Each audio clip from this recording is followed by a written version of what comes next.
शक्तिदान, जो दोपहर खाने से पहले किया जाता है। यज्ञशिष्टाशिनः सन्तो मुच्यन्ते सर्वकिल्बिषैः भुजन्ते ते त्वघं पापा ये पचन्त्यात्मकारणात्। यत्करोषि यच्छ्नासि यज्जहोषि ददासि यत्तपस्यसि कौन्तेय तत्कुरुष्व मदर्पणम्।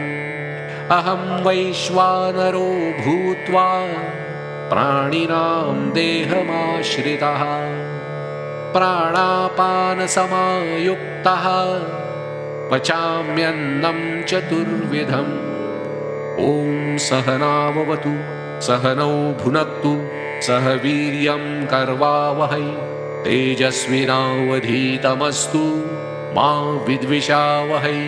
ॐ शान्तिः शान्तिः शान्तिः।